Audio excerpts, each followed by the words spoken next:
Iowa was snubbed. Well, they're not in the top 25. Well, snubbed. I saw that a lot of other people not named Corey Brada use that term snubbed Okay. over the past week. So they're number 26, folks, in the coaches poll. I don't have the poll in front of me to know how many votes they received. You want me to 39. pull that up? Well, it was only a few minutes ago that I looked at it just to confirm where they were placed. And so there were a substantial number of writers or not writers, coaches that did place them in the top 25, obviously. So they were 30 votes out of 25th place. So Texas A&M had 196 votes. Iowa had 169 votes. And then you look at, it's interesting, there was a clear top 26 if you're looking at the coaches' points, because then it's a plummeted drop to South Carolina at 27 with 89 votes. So Iowa had nearly double the amount of votes that South Carolina got. But here's the deal. When I saw people, and this is the way it is, and I used to be this way to an extent, I guess. But as an average fan, you look at that and you're kind of irritated mildly. We're not being respected. I couldn't have been happier when I saw that. Like, I saw CBS Sports had Iowa in the top 25, I think on 3 or whatever. A couple of those early rankings that don't really matter. Not that this one really does, but they didn't have Iowa in the top 25. This one matters more than those. Like, this is one that you're going to see coaches poll and the AP poll. Those are the ones early in the season that people kind of pay attention to. Frankly, I don't want Iowa ranked. Why? What does it do? What does it do for Iowa to have a little 25 next to the name when they're on Big Ten Network week 1? What does it do?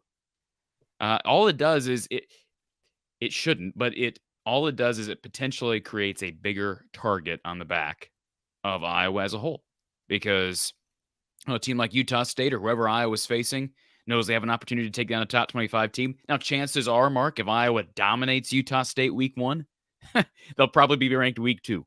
That's just kind of how these things work. Somebody's probably going to lose, and Iowa will take their place. You and I both know that the rankings are not made coherently and not made effectively based on criteria, I think, effective criteria. But I couldn't care less that they weren't ranked. In fact, I was happy that they weren't. I just don't see any reason why that does them any good. And I say that every year. Especially since we went to a college football playoff. The rankings really don't matter at all now. They did at one point. But they never matter. Well, I shouldn't say they never matter preseason. Unfortunately, they have mattered preseason, and we can talk about why that is. But, like Kirk Ferentz has professed over and over and over again, who cares what somebody's guessing preseason? And that's one of the issues we have with the way these rankings are made up, and that's why the college football playoff system, you got to be glad that those rankings don't come out till much later in the year. But what's the point of these preseason polls other than hype? They don't do anything except set a standard and a precedent and a bar that a team either meets or does not meet. And as we've stated before, like, who does, let's give an example. Who does Michigan play week 1? East Carolina. Okay, East Carolina. So if they lose to East Carolina, I'm assuming they're going to play them in Ann Arbor, correct? Yes. If they lose to East Carolina, will Michigan be ranked week 2? Since they started at number 2 in the country, yes. Oh, they will be. There's the truth. Since they started at number 2, yes. So even though they would have one of the worst resumes in all of college football after week 1, they'd still be ranked. You see how absurd that is? It is absurd. Stupid setup. If they started ranked 17th, they would drop out. But since they're starting number 2, they would drop. They would be a healthy drop, but they would drop to 15, 16, something like that. It is so stupid. Yeah, that it is stupid. Part of a team's resume is where they were ranked the week prior. Especially when their week prior was based on guessing.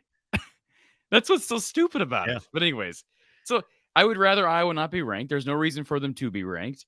I guess at some point they're going to be ranked if you're going to achieve great things. But why do you care preseason? I think, know, based on the schedule and based on the conference they play in, if Iowa goes 10-2, 11-1, they're going to have a shot during championship week to be in the conversation. And I'm talking about top 4 berths. I'm not saying they're going to be 11-1, 10-2, but if they are, they'll be in the conversation. And you may say, well, Corey, how could they be in the conversation at 10-2? They beat Ohio State or Michigan in the championship game. They're 11-2 conference champions. They're in the conversation. Maybe they're not in, but they're in the conversation. Yes. Just to further your point, let's all consider this, that if you and I just selected teams that we believe are good, much like the coaches have here, and we selected these teams and we placed them in the top 25, we would think that we could get, I don't know, 17 or 18 of the 25. We could guess that many. Do you know how many teams from last season's preseason top 25 did not finish ranked? Probably at least 3 or 4. 13. Wow. More than half of the, you could throw darts and do as well. So more than half. This just extends on your point that it's even more invalid than many people believe. Now, the typical number is in the 8 to 9 range. Okay. About 8 to 9 teams typically will not finish in the top 25 that were preseason top 25. And obviously, then there are 8 or 9 teams that were not ranked that will finish ranked. Also, to extend on your point and give it more validity, I've actually talked to people who vote in these polls, let's say Associated Press voters, and there should be at least a common approach, you would think. Like, this is what we are voting on. This is what, but some of them will tell you, especially in the preseason poll, that they're looking at team schedules and they're looking at the schedule and determining you may not be a top 25 team, but your schedule is really easy. So you'll probably finish in the top 25. They're making a prediction. What a beautiful set of criteria there, Mark. How they're beautiful. Making a prediction. Or you've got a really tough schedule. I think you're one of the top 5 teams in the country, but man, your schedule is brutal. So you'll finish about 13. So they're making predictions. That's one way. The other way is what I think is the more valid. And anytime I've ever done a preseason top 25, this has been my approach.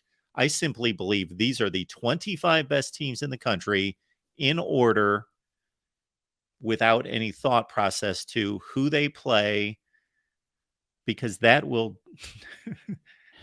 be its own determinant when we get there. So Iowa should have been 2015. They should have been a preseason like top 5 team because they had a weak schedule, and they ended up going 12-0.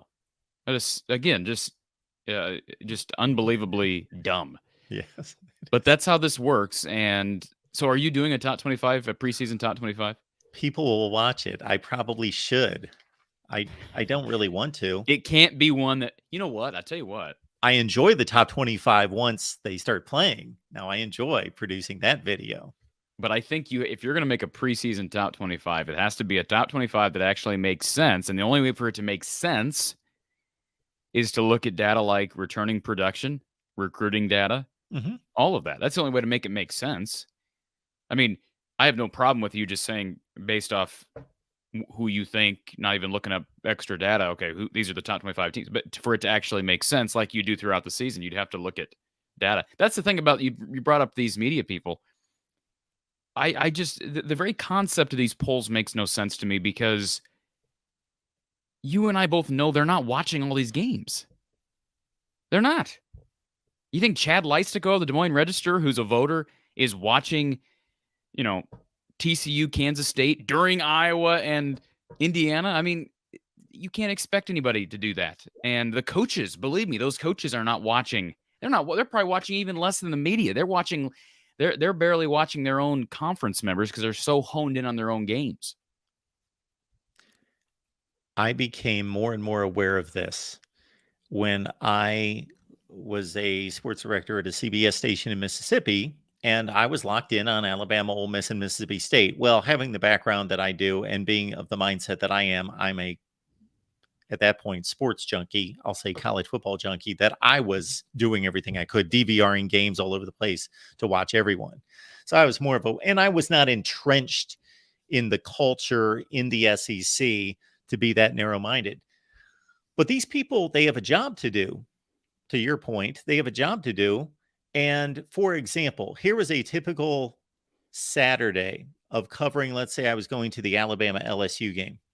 They were playing at 2:30, let's say Central Time, playing at 2:30 local time. Got to get there like an hour and a half before the game, 1 o'clock.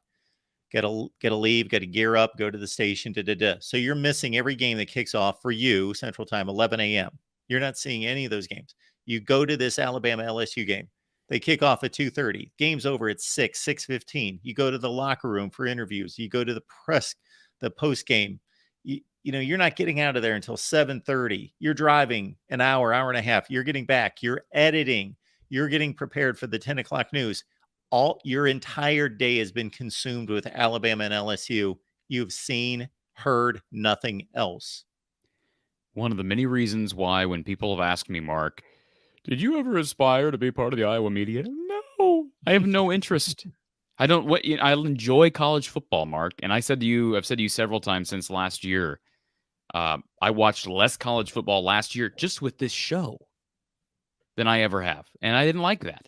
I'm not saying I'm going to pull back on content, but yeah, I mean, the idea that you can be a million places at one time is absurd. Now, before we move on from the coaches poll, Mark, I do want to ask you a little trivia question. I want to see what your talent level. I know you know your Power 5 football really well, but we don't talk Group of 5 or FCS football enough.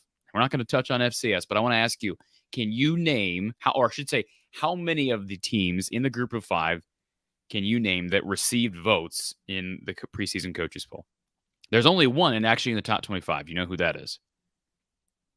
Tulane. Okay, good job. They're at 23, and they're coming off obviously a bowl victory against USC. But do you remember any of the other teams, or do you know any? Can you guess any of the I've teams not that looked at received it, votes? so these would be my guesses. And we're talking probably about another 20 teams close to it that received votes. I would think Texas San Antonio received votes. That's the next highest. Oh, okay. In fact, they're in the top 30. I would guess that all the usual suspects from of course, from the American Conference moved on to the Big 12. I would think Boise State did. Boise State did. I would think you skipped one, right? Okay. You're going in order. You skipped one that received more votes than Boise. Okay, I would think that would probably be Fresno State. I'm sorry, you skipped two over for Boise. So Fresno did receive votes, and there's one other team that received more votes than Fresno. They received 25 votes.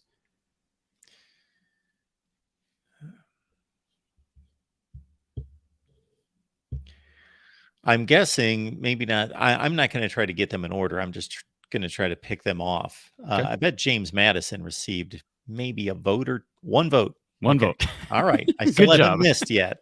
How many more teams do I have to get? Let's see. 1, 2, 3, 4, 5, 6. Really? 6 more. 6 more. I think I've named 4. App State. No, App State is not on the list. Shoot, I missed. I knew that I was going out on a limb there. SMU. SMU is on there, received 8 votes. I can't imagine anyone in the MAC would receive votes. Back to the Mountain West, There is a team in the MAC, by the way. Really? Somebody believes a MAC team is going to finish in the top 25, or they're one of the 25 best teams in the country. I guess it would be Toledo. 5 votes for Toledo. Okay. And again, I'm going to the Mountain West. I would think, did Air Force get votes? Good job. 6 votes for Air Force. Well, you're actually better at this than I would have expected. So you've only had 1 miss so far. Yeah, shoot, App State. How many more do I have to? Maybe 2, 3? There's a team from the American that received 1 vote. Well, who would be left? The teams that I'm thinking of, I don't believe that they would have received a vote. Who am I missing? Memphis. Good. Received 1 vote. And the only team, let me see who we missed here. So there's 2 teams left on here, and as much confidence as I have in you, I don't think you're going to get either one of these. No? Although one of the teams received 8 votes and the other received 25 votes. 25. Yep. San Diego State. No, actually, San Diego State is not on this list, I don't believe.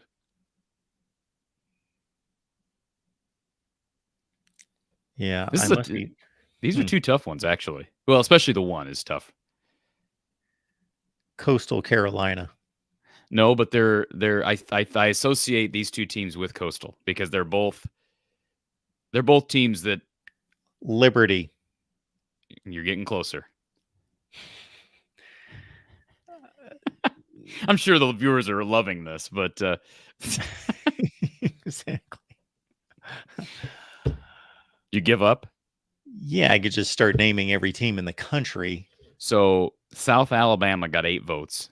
Okay. Really? And the team that got 25 votes was Troy. Oh. Okay. That surprises me. So well, you're going to have to surprise me. I've not studied the group of 5. I need to do what? I think you ought to do a season preview for Troy.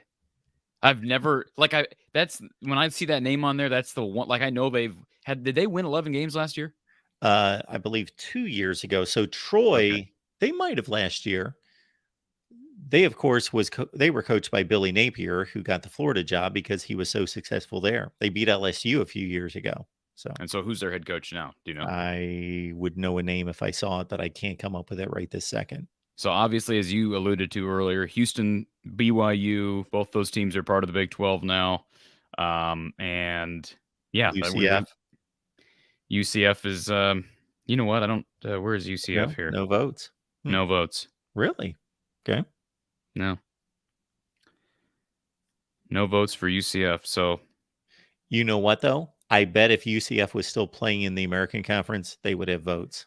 Because of the stupid criteria that because these people would be thinking, oh, well, they're going to have a better record. So again, dumb. It is dumb.